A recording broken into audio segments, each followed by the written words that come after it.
Don't go anywhere. Figure out where we're going next week. Stay till the end. Known for his eccentric style and creative storylines, Roy has made a name for himself in the escape room industry. A performer at heart, Roy has spent many years bringing joy to the crowds of people with his magic tricks as well as his entertaining personality. All of this is shown at Red Lantern Escape Rooms in Brea, California. From the moment you step in, you are transported to the swamps of Louisiana.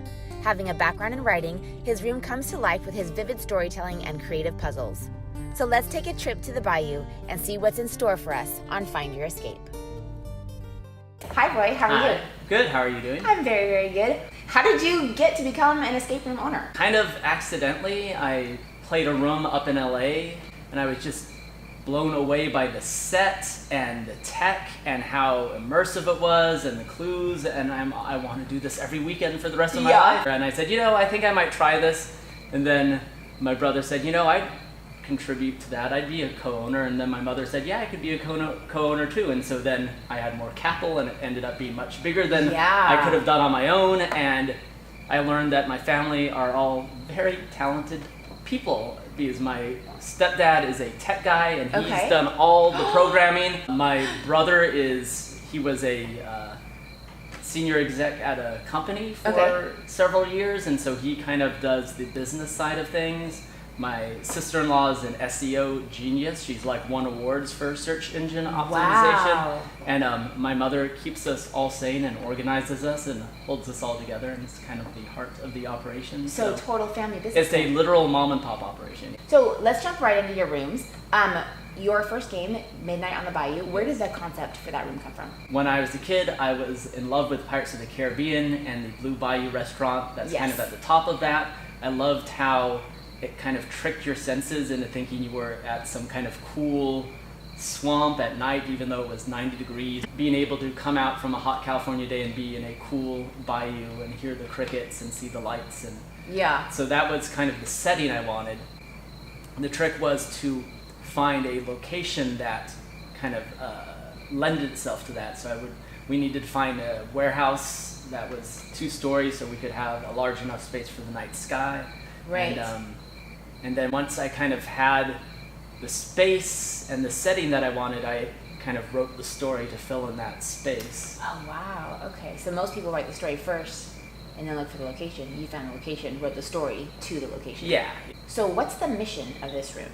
The story is you're graduates from Bayou High School in Louisiana, Cormier Parish District specifically, and you're coming back for your reunion, and it's a carnival-themed reunion with the lights and carnival games. So it's festive, it's happening at night, but coincidentally, you're coming back on the anniversary of a tragic barn fire 60 years ago where some students unfortunately perished in the blaze. And so as the evening progresses, you realize that the past is very much still alive in Cormier Parish, and you have to kind of set right what went wrong all that time ago. Oh. And then how many people are allowed in your room? It's 4 to 12. Okay. Yeah, it's because it's a large space and there's just a lot of content. And there are some puzzles that require multiple people, multiple hands literally, or people being in different parts of the room at the same time. So a lot of teamwork. So what can we expect from you in the future? What do you guys have going on right now? This room will eventually get a sequel. We're going to call it Midnight on the Bayou Second Class. So there's going to be 5 new, don't want to give too much away, 5 new characters, 5 new stories to complete, mysteries to solve. So you'll be able to come back, play in the same space you played before, but have it be a totally different experience. And we'll use different parts of the room. We'll use the cabin, the ducks and things that we didn't use in this iteration, and then that will also allow us to bring all the stories together into a 10-story room for up to 20 people to play at once, so that way we can accommodate the really large corporate groups.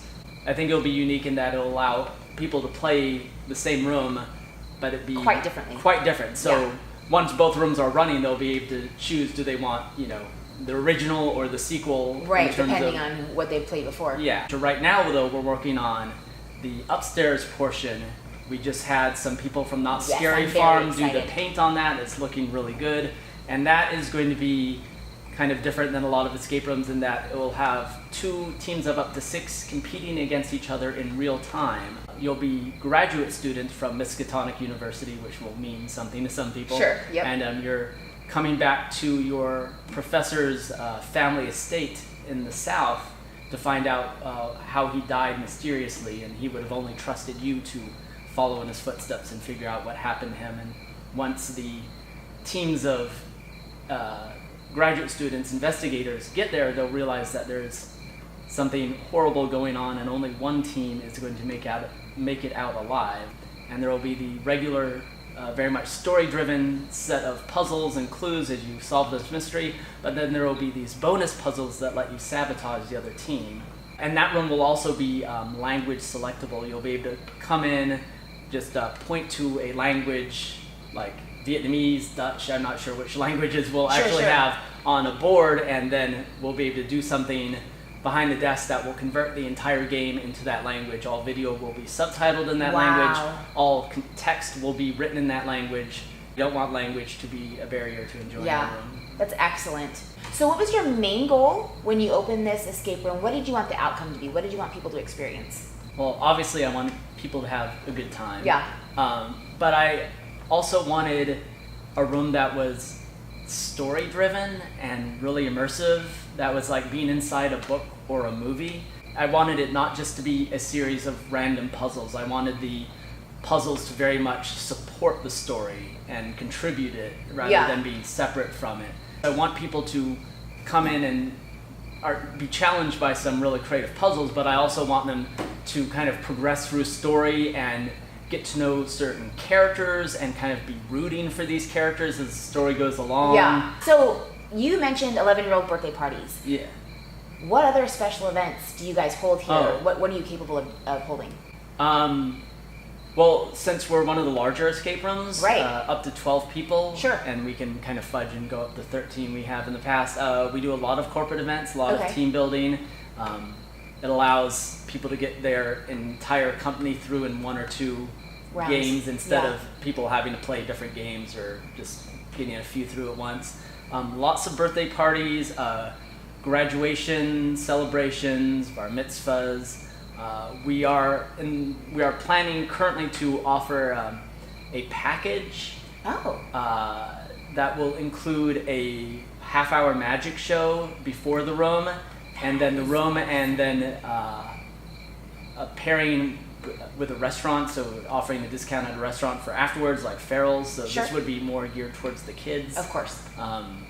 And then we also had someone inquire about doing a wedding proposal here, and I know other escape rooms have done that, but because of kind of the parallel clue chains and the modular design of our room, we'd be able to incorporate the wedding proposal into the sound effects of the room and kind of change one of the clue chains and puzzles based on the romantic character, which would make sense, and pre-record the either bride or groom's voice and integrate that into the room. And so we're looking forward to doing that. You mentioned that you had a blog that stated how you have created certain types of sets. On our website you can go, there's a page with just all of our blogs, and if you go back far enough, I think there's probably a direct link somewhere on there.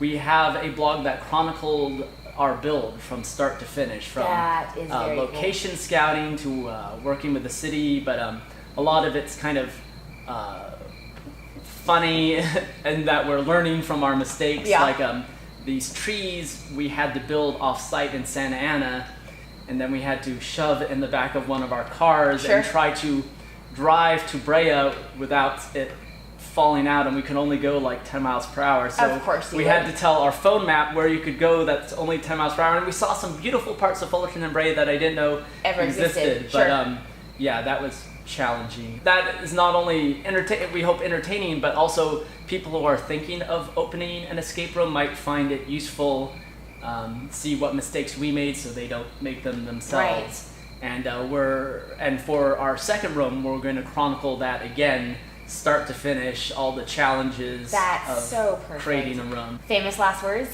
What happens if you don't escape? Well,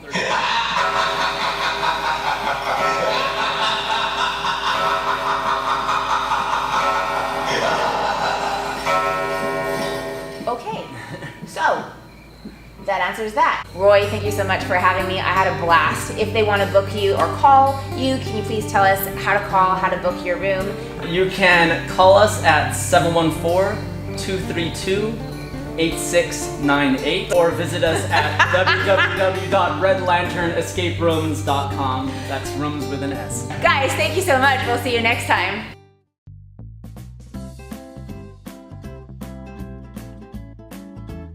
So I understand that your Midnight on the Bayou has an in-room host.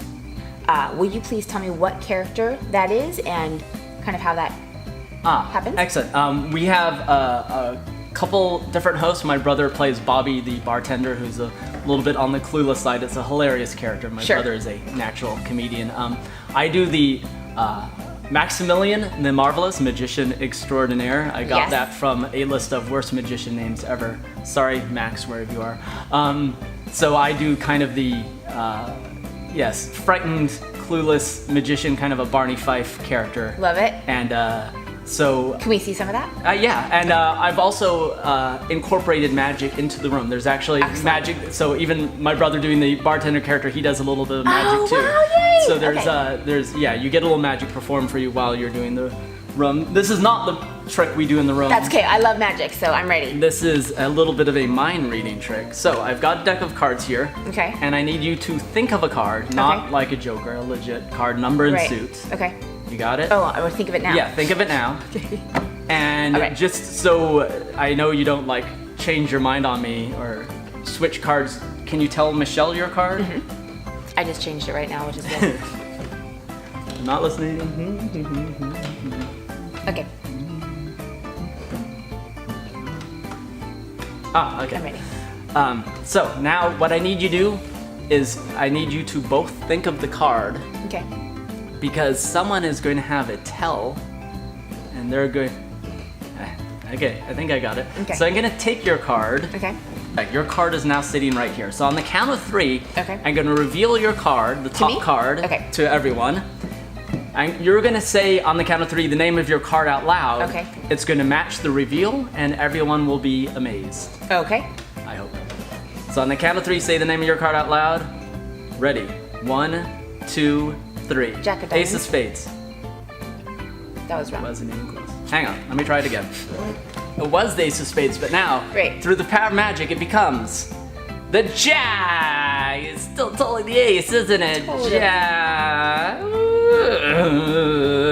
of diamonds right there on top of the deck. Woo! Yay! No, I don't need your sympathy. Let me try one more time. Okay. So here's your card so we can remember it. I'm going to call in my backup magician, the little man who lives in the cards. He's got a top hat, a can, and a tent. I love him! I wish I had a tent. This is what we call outsourcing. It's very popular these days. Okay. Ask him to find, what was it? Ask him to find the Jack of Diamonds. Okay. Do you have a name? Fred. Fred, can you please find the Jack of Diamonds? You're very polite. All right, he's gonna do a little show for you.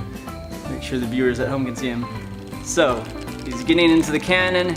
He's launching himself out. He's grabbing a card, and that card is the Jack of Diamonds. Yeah, he's gonna. I changed my freaking answer like a million times before I told you. He's gonna take my job one of these days. Stuffed teddy bears, and he got the idea that maybe the key was inside one of them, and he started ripping them apart, actually ripping my hands and legs off of the teddy bear.